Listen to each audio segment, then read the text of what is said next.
l'un des derniers forts encore debout sur le littoral de la Côte d'Opale. Il a été construit par Vauban à la fin du XVIIe siècle sous Louis XIV.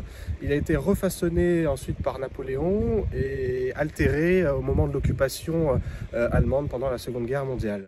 Comme vous le voyez, il y a aujourd'hui des échafaudages, c'est-à-dire que le fort subit un nouveau programme de restauration qui s'achèvera au mois d'avril.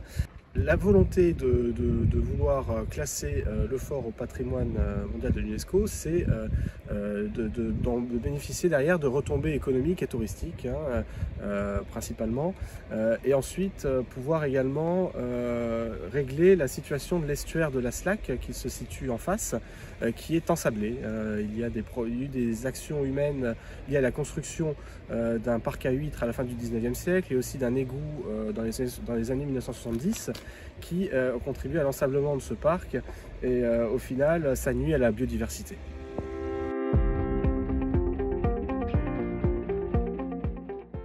Alors il y a une association qui a été créée en 1967 par Jacques Méraud. Cette association s'appelle les Amis du Fort d'Ambleteuse. C'est la bonne étoile du Fort d'Ambleteuse, cette association. Elle n'a cessé durant ces 50 dernières années de procéder à des restaurations. Et donc le président actuel, Jean-Yves Méraud, qui est donc le fils du fondateur, a décidé de constituer un dossier pour inscrire ce fort au patrimoine mondial de l'UNESCO.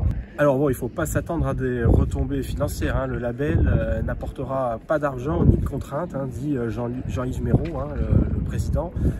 En revanche, il faut s'attendre à des retombées économiques et touristiques liées à l'inscription de ce fort au patrimoine qui attirera forcément plus de monde au niveau du tourisme.